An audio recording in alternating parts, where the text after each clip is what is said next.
New York සුද්දා, Paris සුද්දා, London සුද්දා, පර්ත් සුද්දා, මෙල්බන් සුද්දා, සිංගප්පූර් සුද්දා, තායිවාන් සුද්දා. එහෙ කැසිනෝ ලටපට ඇති වෙන්නේ. හිතන කොටත් කැසිනෝ ගහන සයිස් එකේ වහේ තියෙන්නේ. වැඩේ පටන් ගන්න ඕනේ නැහැ. හිතන කොටත් වැඩේ වදිනවා. එහෙම ඒ සුද්දා මෙහෙ මේ ජී.ආර්. විජේවර්ධන මාවතේ අටෝන කැසිනෝ එක ගහන්න එනවා. රත්තිලා වෙයිද? ඒක ගැන හිතලාද මේ කරන්නේ? එහෙම වෙන්නේ නැහැ. මේක ස්වදේශිකයන්ටත් රින් ගන්න අවශ්‍ය කරන විදිහට වයින් ස්ටෝර්ස් ආව වගේ. වයින් ස්ටෝර්ස් වලට එහෙමනේ කිව්වේ. ටවුන් වලට පමණයි. හා බය වෙන්න එපා. පන්සල් ළඟ බෑ, පාසල් ළඟ දෙන්නේ නැහැ. බය වෙන්න එපා. ඒ මොනවාක් වෙන්නේ නැහැ. අරක්කු බෝතලයක් විනාඩි 5න් ගෙන්න ගත්ත හැකි. ඕනම තැනක ඉඳලා මේ කම්පාස් එක අරගෙන හිටියොත්. මාලිමාව අරගෙන ඕන තැනක හිටියොත් එහෙම කන්දක් මුදුර වෙන්න පුළුවන්, නුවරඑළිය වෙන්න පුළුවන්, දලදා මාලිගාව ළඟ වෙන්න පුළුවන්, ගංගාරාමේ ළඟ වෙන්න පුළුවන්, කැලණි විහාරේ ළඟ වෙන්න පුළුවන්, මාරියම්මාන් කෝවිල ළඟ වෙන්න පුළුවන්, මෙතන පල්ලිය වෙන්න පුළුවන්, දෙවටගහ පල්ලිය වෙන්න පුළුවන්, නැත්නම් මඩු පල්ලිය ළඟ වෙන්න පුළුවන්. එතන තියාන කොම්පාස් එක අරගෙන උතුරු දිශාවේ දකුණු දිශාවේ කොහෙද තියෙන්නේ විනාඩි 5ක් ඇතුළත ගෙනයි. විනාඩි 5ක් ඇතුළත ගේන්න බැරිද වයින් ස්ටෝර්සින් අරක්කු බෝතලයක්? ගෙන හැකි. ඒ රජයේ අනුදැන වදාළ අරක්කුවේ. තව තියෙනවා අපේ අනුදැන වදාළ ඒවා දේවල් තියෙනවා. කැලෑවල පඳුරු අස්සේ තියෙන එක තියෙනවා ප්‍රොඩක්ෂන් එක. අර අමුණුගම කිව්වේ ඒකත් දාමු කියලා හිටන් ආයෝජන යක් හැටියට සහ ධනෝපාර්ජිත ධාර්මික පාලන ඒ ලක්ෂණයක් බවට පත් කරමු කියලා. සියාර්ථිකේ කසිප්පු එක නිල කරමු කියලා. තව කෙනෙක්ව ගණිකාවොත් එහෙම කරමු කියලා. ගණිකාව මම කිව්වේ එතුමාට තමන්ගේ අම්මා හරි නැත්නම් තමන්ගේ නංගි හරි නෝනව හරි කලින්ම ඒකට එවන්න කියලා. එතුමාගේ අම්මව හරි කාව හරි එතකොට ධම්මාලෝක හාමුදුරන්ටත් වඩා ඉහළින් මාත් අනුශාසනා කරන ෂෝක් කියලා.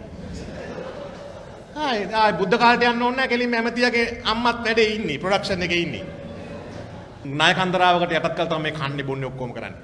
කිසිම අර නිර්මාල් කිව්වා වගේ කිසිම මිනිහෙක් රටක් විශේෂයෙන් හසුරු ගෙදරක මායියා වුණත් සිය මහත්ය සමග එකතු වෙලා එන සියලු දේවල් කාලා බීලා විනාශ කරන්නේ නැහැ. ඒකේ කොටසක් දාලා පොඩි කාලව්ව පෙට් මොකද්ද මේ කැටේටත් කීයක් හරි ධම්මෝලා අල්මාරිය ආසේ තව ටිකක් ගහලා සාරිය ආසේ තව ටිකක් ගහලා බැංකුවේ තව පොඩ්ඩකුත් දාලා මාගල් ටික ආසේ තව එකක් ගහලා ඔන්න ඔහම තියෙන්නේ. මහත්යට හොරෙන් නෝනට හොරෙන් මහත්තයා මේ තම බෑග් වලට පැනලා කී හරි හංගලා ඔයා ගෙනාවද ෂෝක් නේ කියලා අර නැති වෙලාවට ටක් ගාලා ඇදලා ගන්න ඉතුරු කරනවා. ආපදාසු භවිෂ්‍යති.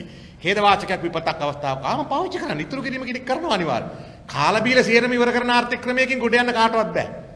ඉතින් මේක දකින්න ඕනේ. මේක ආයි හොදන්න දෙයක් නැහැ. මේ අධ්‍යාපනයේටත් මේ විගුණලා වාණිජමය භාණ්ඩයක් බවට පත් කළා කොහොමද මේකෙන් හොයන්නේ කියලා බලන්න. ඉතින් පාසල් පද්ධතිය ඔය ඇතිලා තියෙන රෝයල් කොලෙජ් දේවි බාලිකා සහ මැදමුලන පාසල් නැත්නම් මොණරාගල පාසල් කිලිනුච්චි පාසල් ඇතුළේ තියෙන. දැන් අද කොහොමද? තියෙන හැකි එකාට ඒකට යාගැනීමේ හැකියාව තියෙනවා. ඇතිලා තියෙනවා පාසල් පද්ධතිය දවසට 5ක් විතර වැහෙනව නේද? දවසකට සාමාන්‍ය පාසල් 5ක් විතර වැහෙනවා. ඔටෝ වැහෙනවා. ළමයි 50ට අඩු පාසල් 65ක් විතර තියෙන්නේ මම හිතන්නේ. මම සංඛ්‍යාලයකන හරියටම නම් කියන්න දන්නේ නැහැ මේ මෙයා වගේ. නමුත් මේ එහෙම තමයි තියෙන්නේ. වැහි යන්නේ. ඒ ආනිසංසෙම තමයි විශ්වවිද්‍යාල ටික දැම්මොත් එහෙම පෞද්ගලික විශ්වවිද්‍යාල හරහා આવොත් එහෙම ඒත් ඔය තියෙන විශ්වවිද්‍යාල ටිකට වෙන්නෙත් ඒකම තමයි. ඒක හොදන්න දෙයක් නැහැ. රෝහල් දැම්මා ජෙනරල් හොස්පිටල් එක ඇතුළු ඒ අපේ අති මිත්‍ර ආරෝග්‍ය පරමාලාභා ලයින් එකේ යන රෝහල් පද්ධතිය සම්පූර්ණයෙන්ම විනාශ වෙනවා. අද බෙහෙත් නෙමෙයි දෙන්නේ තුණ්ඩු. ඒවයි කියොත් එහෙම කල්තියා මැරෙනවා. ඔබට කල්තියා මැරීමට අවශ්‍ය නම් වහාම ළඟම තියෙන රෝහලට කඩිනමින් ඇතුල් වෙන්න. රජය කියලා ගහලා තියෙනවා. බොහොම අමාරුවෙන් සටන් කළා දැනට ඒවා ඉන්න වෘත්තීය සමිති හෙදියෝහා හෙදය දොස්තර මහත්තුරු ඒවා සටන් කළා සැලකුතු ප්‍රමාණයකින් තාම අවසන් සුසුම් පුද හෙලන්න දෙන්නේ නැතුව මේකට පොඩි එනර්ජි දීලා හදාගෙන ඉන්නවා තාම. ඒකත් සම්පූර්ණ ඉවර වෙනවා අර විදිහට යන්න දෙනවා. ඒ වගේ තමයි පාසල් අධ්‍යාපනයට අදාළ කා. ඉතින් ඒ නිසා මම කියන්නේ මම නිකන් ඉන්නකොට හිතුවේ මේකට උත්තරේ හොයාගන්න තියෙන්නේ මේ අපි මේ තනියෙන් හිතන එක අයින් කරගන්න ඕනේ. ඒ කියන්නේ අපිට හැමෝටම තියෙන මේ පුද්ගලික න්‍යාය පත්‍රයක් තියෙනවා ඕනම ප්‍රශ්නයක් ක්‍රයිසිස් එකක් ඕනම ඛේදවාචකයක් ඕනම රිස්ක් එකක් අවදානමක් මේ තනියෙන් ලයින් එකක් හදාගෙන ගිහිල්ලා ගොඩ දාගන්න පුළුවන් කියලා. ඒ නිසා අපි මේ කතාව කිව්වහම කවුරුවත් එන්නේ නැහැ. කවුරුවත් එන්නේ නැහැ නෙමෙයි හුඟක් අය එන්නේ. එන්නේ නැහැ. එන්නේ නැත්නම් මොකද හිතනවා පාසලට දාගන්න මන්ත්‍රීතුමා සම්බන්ධ කරගෙන අධ්‍යාපන අධ්‍යක්ෂක හරහා ආවලා ගියාම පුළුවන්. ඉතින් එහෙම පෞද්ගලික න්‍යායපත්‍රය තමන්ගේ දුව හා පුතා හරි දාගන්න පුළුවන් කියලා යා ඒ සිහිනේ ඉඳමින් ඒකට අනුව කටයුතු කරමින් යනවා. පොලිසිය අත්අඩංගුවට පත් වුණොත් මොකක් හරි වෙලා හෙල්මට් එක නැතුව හරි ගිහිල්ලා එයා කල්පනා කරන පොලිසිය රාලහාමි කෙනෙක්ව අල්ලගෙන පොලිසිය OIC වලගෙන IP වලගෙන ඒක හින්තර ගියාම ඒක නිදර්ශන ගන්න පුළුවන් කියලා. රස්සාව නැති එක්කෙනා A level පාස් වෙච්ච කෙනා කල්පනා කරනවා മന്ത്രി පස්සේ ගියාට පස්සේ ආණ්ඩුව පක්ෂේ ඉන්න විශේෂයෙන්ම ගියාට පස්සේ යත් එක්ක මේක ගියාම මොකක් හරි රස්සාවකට හම්බ කරගන්න පුළුවන් කියලා සිහිනේ ගියා යනවා. පොදු සටනක් කතා කරනකොට ඒකට ඉන්නේ නැහැ. ඒකට ඉන්නේ නැති ක්‍රමයක් හදලා තියෙන්නේ. ඒකට තමයි ආණ්ඩුත් හදලා තියෙන්නේ. ඒකනේ මේ ස්වාධීන කොමිෂන් සභාවක ඉන්නේ නැත්තේ.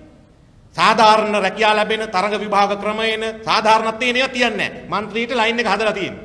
മന്ത്രിට ඡන්දදායකයව මිනිසුන්ව එක ගනුදෙනු කිරීමට අවශ්‍ය කරන ලයින් එක හදලා තියෙන්නේ. ඒකට තමයි අපිත් ගිහිලා තියෙන්නේ. එයා ළඟින් ප්‍රශ්න විසඳගත හැකියි කියලා අපි විශ්වාසය හදාගෙන තියෙන්නේ. ඒ නිසා අමිලාම්ද්‍රෝග කිව්වට අපිට අවශ්‍ය නැහැ. මගේ දූ දාගෙන ඉන්න ක්‍රමේ මම දැනට හදාගෙන තියෙනවා. විදුහල්පතිතුමා හරහා මම ඒක ලැහැත්ති කරගෙන තියෙන්නේ. ජොබ් එක ගන්න ක්‍රමේ මම හදලා තියෙන්නේ. අහවල් රැකියාව ගන්න ක්‍රමේ මම හදලා තියෙන්නේ. ඒ නිසා මට ඒ ලයින් එක ෂෝක් මම ඒකින. ඉතින් ඒ ලයින් එකේ ඉන්න එක්කෙනාට ඒ ලයින් එකෙන් උදව් කරන ආණ්ඩු තියෙනකොට ඒ ආණ්ඩුව කවුරු හරි හැදුවොත් එහෙම අධ්‍යාපනයේ මේ බැසිල් චාර්ජ් සැලසුම් තියෙනවා පෞද්ගලික විශ්වවිද්‍යාල එනවා හරියට කියන්න හදනකොට ඒක මේ ආණ්ඩුව නම් ගේන්න හදන්නේ ඒ ආණ්ඩුව පරද්දන්න උත්සාහ කරන්නේත් නැහැ. ඇයි? තමන්ගේ පෞද්ගලික න්‍යාය පත්‍රය අර තමන්ගේ අභිලාෂ ඉෂ්ට කරගන්න ආණ්ඩුවේ ලයින් එකට ඩැමේජ් වෙනවනේ කියලා තවත් කකුල ගන්න. මේක තේරුම් ගන්න. මේක අපි පුද්ගලිකවම තේරුම් ගන්න ඕන එකක් කියලා මට හිතෙන්නේ.